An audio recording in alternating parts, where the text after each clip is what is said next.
boa noite. Estamos começando mais um programa de A a Zeila pela Rede Mulher de Televisão em rede nacional, com muitas novidades para você.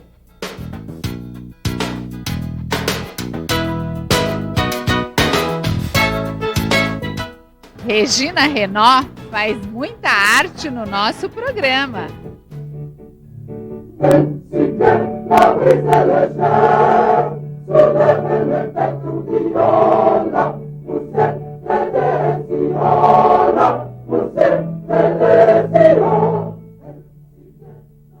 Nós estamos na Galeria Arte Aplicada com uma exposição belíssima de Regina Renault.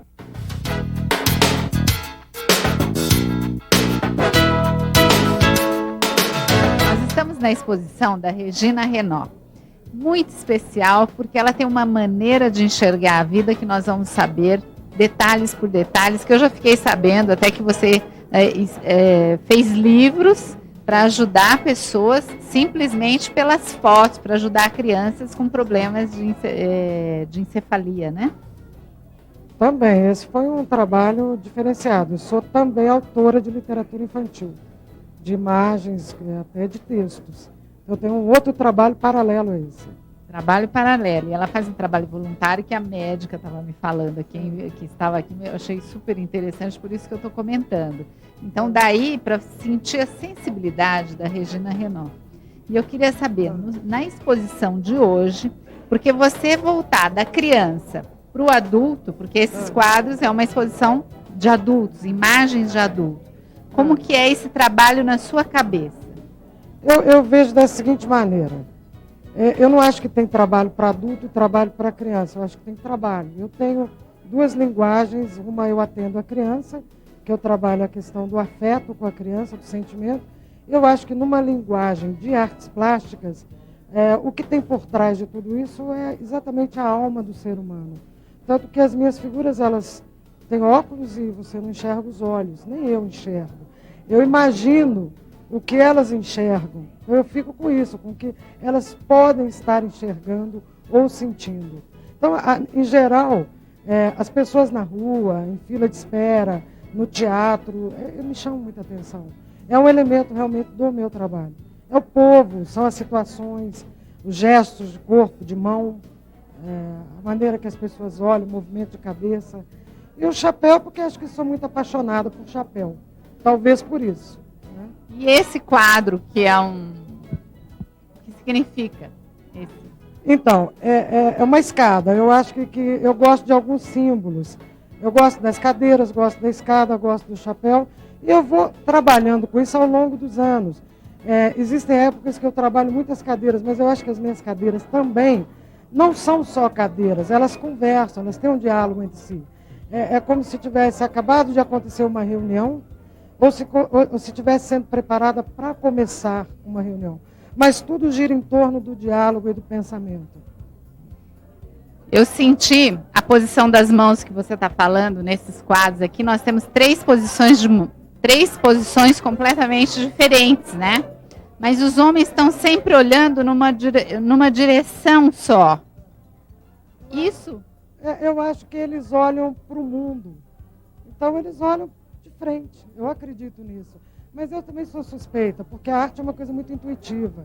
Então, no momento que eu estou criando, não me interessa muito esses detalhes, para onde eles vão olhar, a coisa acontece muito naturalmente. Inclusive, muitas vezes, não há nem o desenho no fundo. Eu vou desenhando com o próprio pincel. Sei. E o óculos, tem um motivo de você colocar o óculos? Porque você falou, nem eu vejo os próprios olhos. Mas tem um motivo de você colocar os óculos? Olha, eu particularmente sou absolutamente apaixonado por pessoas que usam óculos. Eu sempre quis usar óculos na minha vida e nunca usei, porque nunca precisei. Mas eu acho que nem é só isso. Eu penso que a lente, né, eu vou dizer, a lente é como essas pessoas estão enxergando o mundo. E cada uma à sua maneira. Uns com um olhar um pouco mais distante. Eu sinto isso quando, por exemplo, eu percebo que eu estou trabalhando uma figura e me dá um desejo de pintar a lente de amarelo, como é o painel que está no metrô Vila Madalena. Quase todos têm a lente amarela. mas eu acho que é porque eles estão introspectivos, eles estão pensando neles, no sentimento deles. Quer dizer, então eu associo a cor a alguma coisa, mas não é nada pré-estabelecido, é tudo muito natural. Ô, Regina, você acha a mulher menos introspectiva que o homem? Eu acho que os dois, eu os vejo como dois seres humanos com as mesmas capacidades, com as mesmas dificuldades, com os mesmos limites, com os mesmos medos. Eu os vejo assim. Porque no seu quadro, a mulher... Não sei quem é homem e mulher. Esse, por acaso, tem uma mulher. feminina. É uma mulher. Outros não dá nem muito para saber quem são os homens e quem são as mulheres. E olha só, essa mulher, ela está mais bem posicionada, mais dona de si, olhando com mais posicionamento, e os homens, eles são mais introspectivos. Mas vai ver que eu penso que essa mulher, ela está toda sensual, no fundo branco, mas eu os vejo também como pessoas que estão com elas, assim, muito solitárias, assim como as cadeiras. Né? Eu as vejo assim. Agora, isso é a minha leitura depois de eu ter pintado. Porque enquanto eu estou pintando, nada disso me interessa. Nada disso. Mas mata a nossa curiosidade. Né? Então a gente olha e a gente fica pensando, porque o artista tem o dom de fazer os outros pensarem. Então eu estou fazendo aqui o pensando. Você, na verdade, está lendo, você está se identificando ou não. E eu acho legal eles não terem rosto, porque qualquer pessoa pode se transportar para eles. Eu me transporto. Depois que eles estão prontos, eles não são mais meus. E às vezes eu me identifico com um ou outro. Né? Olha, muito obrigada. Você está de parabéns. A exposição está linda. No próximo bloco, mais novidades sobre Casa Cor Rio de Janeiro.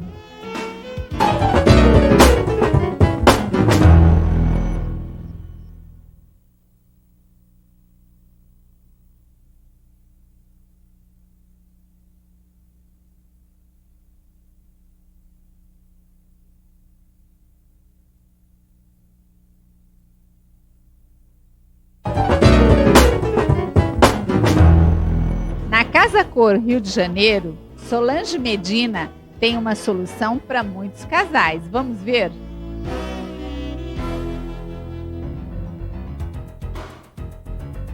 Na Casa Cor Rio de Janeiro, Solange Medina tem uma proposta diferenciada de um quarto de casal que ela vai explicar tudo para nós. Eu crio os projetos a partir das necessidades do cliente. Aqui nesse Casa Cor, a história é de um casal que tem filhas gêmeas pequenas, que o quarto é aqui ao lado, tem uma porta de conexão, um filho adolescente e uma filha maior.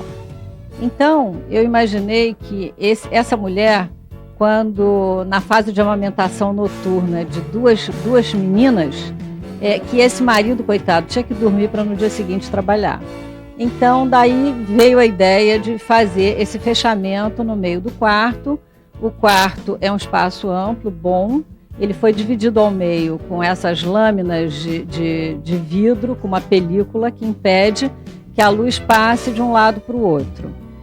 Nós temos, eu procurei fazer todos os controles individuais, como luz, persiana e também a possibilidade da TV ser assistida de uma cama e depois ela desliza através de um trilho e vai estacionar na frente da outra cama. Então muita gente me diz, mas o seu intuito era separar o casal? Não, muito pelo contrário. Eu acho que no momento que eu resolvo aqueles pequeninos problemas que surgem no dia a dia de um casal, eu estou ajudando a unir mais esse casal e não a separar.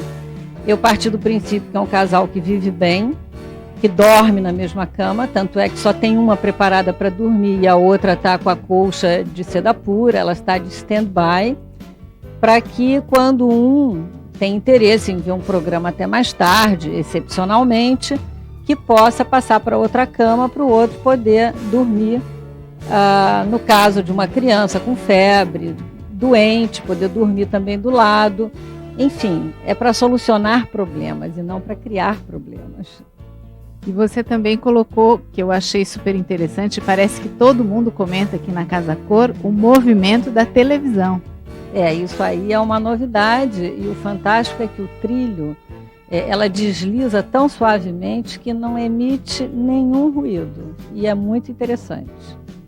E essa divisória também, que você estava dizendo que não transpassa a iluminação, também é eletrônica. Também. Ela tem a película que impede a passagem da luz de um ambiente para o outro. E é só digitar o controle remoto que ela fecha automaticamente, também não tendo o trabalho de puxar, que é essa a proposta. Todos esses mecanismos, eles estão todos no computador. Exatamente. Então, você, através de botões, você recolhe as persianas, abaixa, a TV desliza, a luz acende, apaga, é tudo automatizado. Sabe, Solange, eu gosto muito de misturar o antigo com o moderno. Ficou muito bonito o seu espaço, obrigado pela entrevista. Muito obrigada.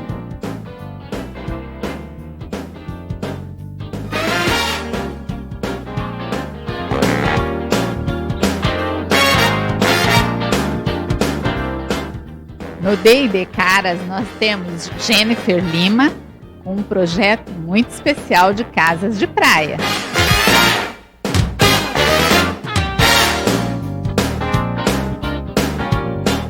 No D&D Caras, a proposta de casa de praia, eu tenho aqui a Jennifer Lima. E eles trabalharam, não só ela, trabalhou também o Henrique Peppers. E me fala como foi fazer tudo isso, esse espaço na praia, em que praia que é? Essa casa está localizada na Marina do Guarujá.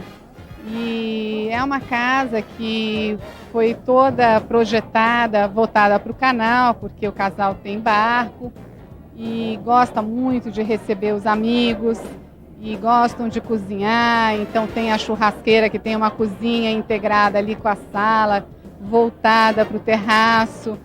E então assim eles podem participar na hora de fazer o churrasco do que está acontecendo na casa, né? E é uma casa toda voltada para o jardim e para a piscina, para os terraços, muito iluminada.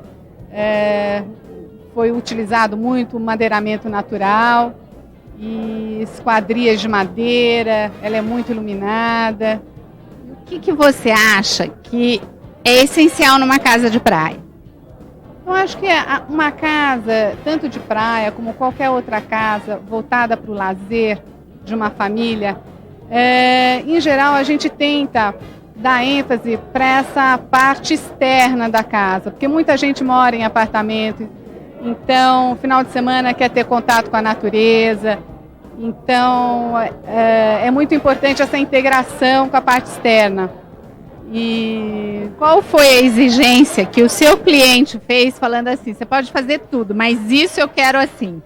Ele exigiu a churrasqueira voltada para o canal, porque ele queria ver os amigos passando de barco, enquanto estava ali cozinhando, ou recebendo os amigos, tomando uma sua caipirinha. E, então, basicamente, essa foi uma das coisas que ele mais gostou, ter esse canto para o hobby dele, né? Essa integração, né? Exatamente. Tá de parabéns. Muito obrigada. Pela Caras, né? E pela casa também. Muito obrigada. Fico lisonjeada de estar aqui na galeria e espero que tenha realmente, se vocês gostaram do nosso trabalho. Eu adorei e vou mostrar muito mais. Vai ficar só aqui, pode ter certeza. Muito obrigada.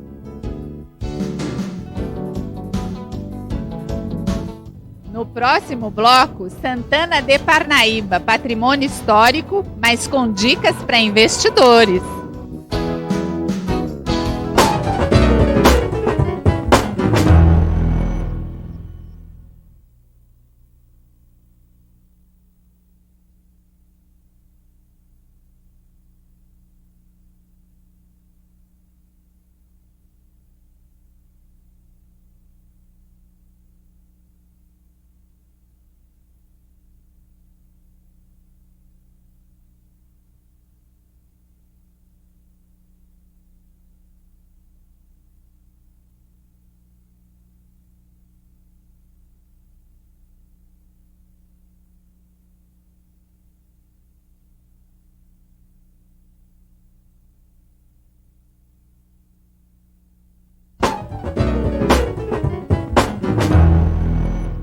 Em Santana de Parnaíba, vamos visitar a Casa do Anhanguera.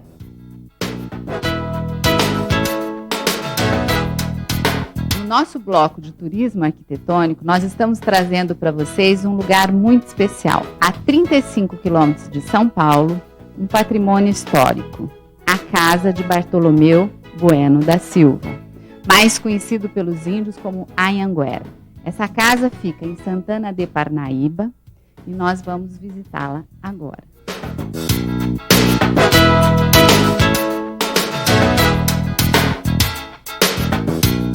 Esta é a televisão da época.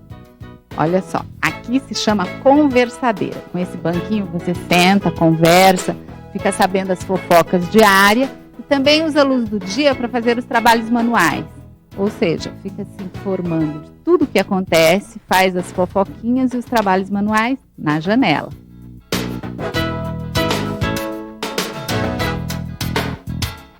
Essas iscas de peixe da época dos indígenas, que se denomina com o nome de covo em taquara, eram usadas naquela época para que eles pegassem peixes de diversos tamanhos para se alimentarem.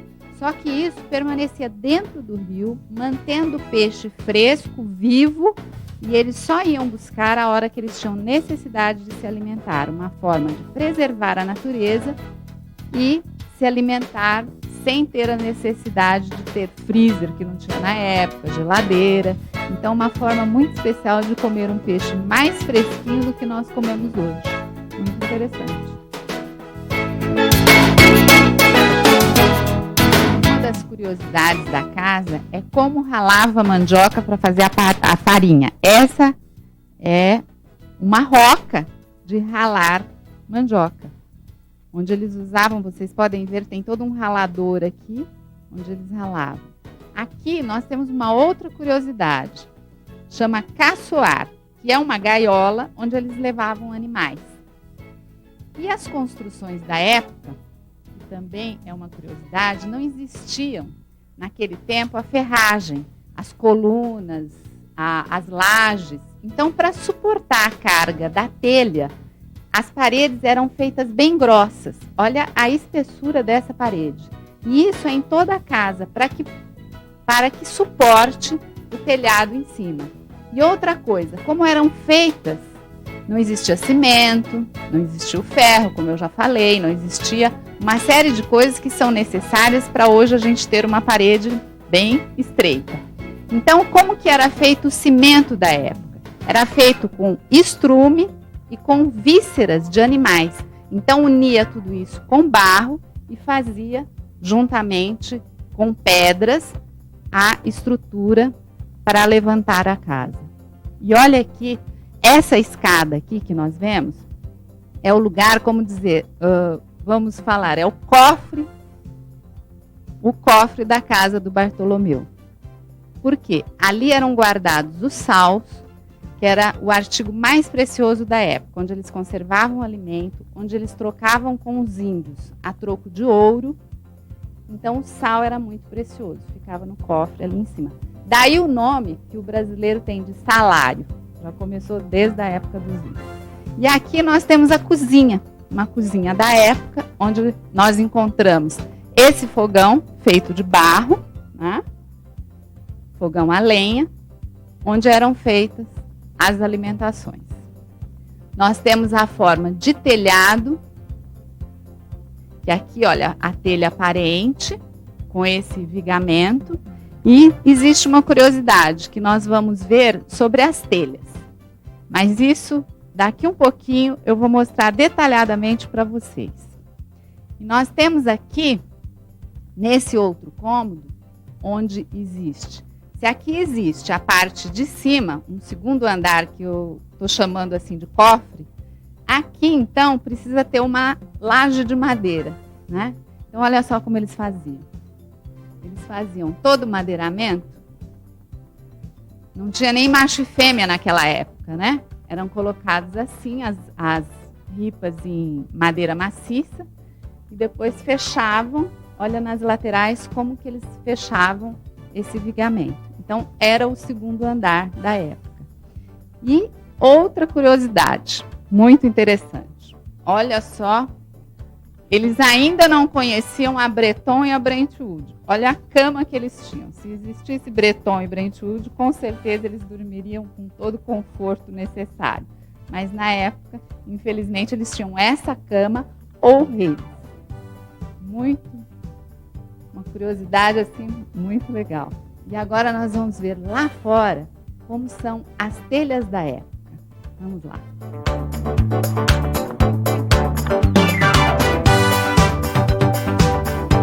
Na época dos bandeirantes, as telhas eram feitas cada uma em uma espessura. Não tinha um formato que vem de forma, tudo igualzinho. Então, eram feitas na coxa do escravo. Como cada escravo tem uma espessura e largura de perna, a coxa dava o formato da telha que não combinava uma com a outra.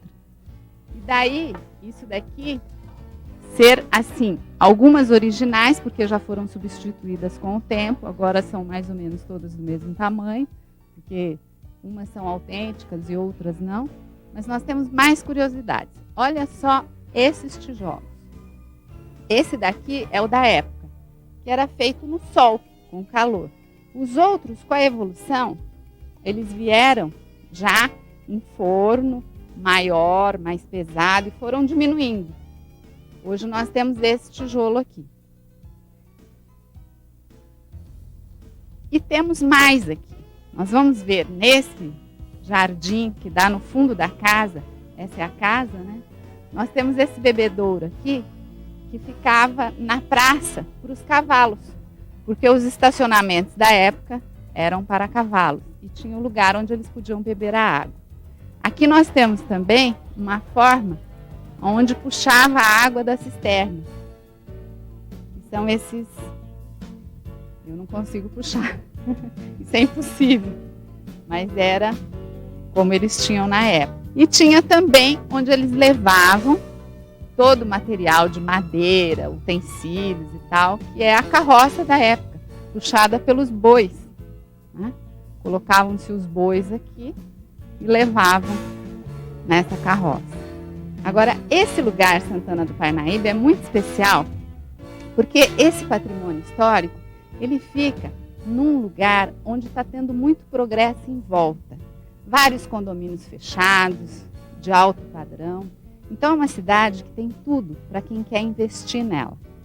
Os grandes investidores que gostam de lugares onde estão crescendo é aqui, em Santana do Parnaíba, 35 quilômetros de São Paulo. Você vai fazer o seu melhor investimento. Para quem vem passar um fim de semana ou até um dia em Santana de Parnaíba e conhecer o patrimônio histórico dessa cidade muito gostosa, tem um restaurante que é parte do patrimônio histórico e que tem uma comidinha muito gostosa, uma comida mineira. Olha só, a mesa de saladas. E aqui a sobremesa com doces mineirinhos e a típica comida feita na panela de pedra, bem mineiro. Olha só. É aqui que nós fazemos uma refeição muito gostosa para continuarmos passeando pela cidade, porque tem muitas coisas atrativas. Inclusive, no final de semana tem uma feira artesanal aqui na frente. E agora nós vamos experimentar essas delícias.